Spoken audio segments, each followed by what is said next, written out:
कभी ऐसा फील हुआ है कि आप बेटर बनना चाहते हो, पर जब वो एक्चुअली स्टार्ट होता है तो थोड़ा सा डर लगता है। So this is day 6 of 365 और मैंने ये रियलाइज़ किया है कि ग्रोथ एक्साइटिंग नहीं होती, थोड़ा डिसोरिएंटिंग होता है।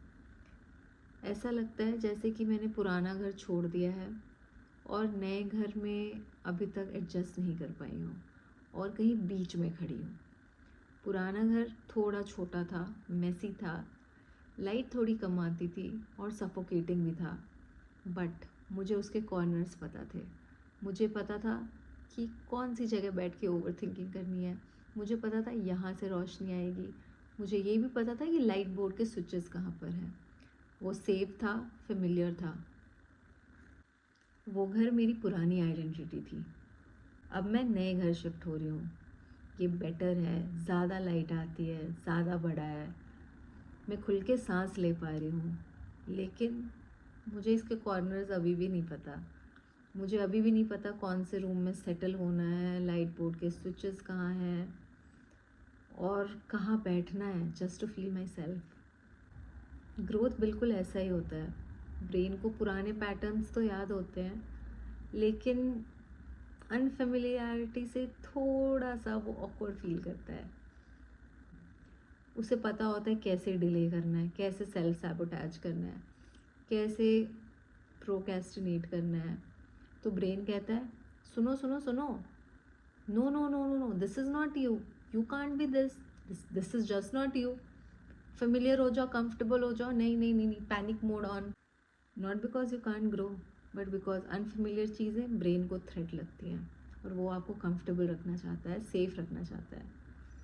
आजकल सब बोलते हैं ग्लो अप, अपग्रेड, री इन्वेंट योर सेल्फ, पर ग्लो अप इतना ग्लैमरस नहीं है। री इन्वेंशन बहुत ऑकवर्ड है।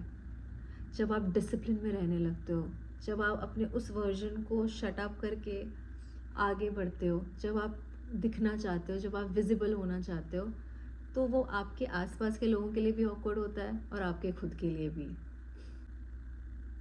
It's not sadness, it's not regret, it's transition. जब पुराने घर की चाबी काम ना करे और नए घर में भी इतना एडजस्ट नहीं हुए हो। शायद ग्रोथ का हार्डेस्ट पार्ट ये नहीं कि आप बेटर बन रहे हो, हार्डेस्ट पार्ट ये है कि आप फेमिलियर नहीं रहते। आप एक्सक्यूजेस को मिस नहीं करते, आप प्रेडिक्टेबिलिटी को मिस करते हो। उसका सेफ रहना, उसका ट्राई ही नहीं किया तो फेल कैसे होगे लॉजिक। और जब आप ग्रो करते हो तो आप प्रिटेंड नहीं कर सकते कि आप केपेबल नहीं हो। वो अवेयरनेस आपको अनकंफर्टेबल कर देगी। दिस इज़ डे 6 ऑफ 365 और शायद ग्रोथ का मतलब होता है पुराने घर को तोड़ना नहीं, उसमें थोड़ी और रोशनी आने देना। उस पुराने घर को थैंक यू बोलना और आगे बढ़ना कि उसने आपको यहाँ तक लाया। और जब नए कमरे खुलते हैं तो वहाँ थोड़ा ऑकवर्ड फील करते हुए भी रुक जाना। कब तक? जब तक वो अपना ना लगने लगे। अब देखते हैं मैं कौन बनती हूँ, और आप भी।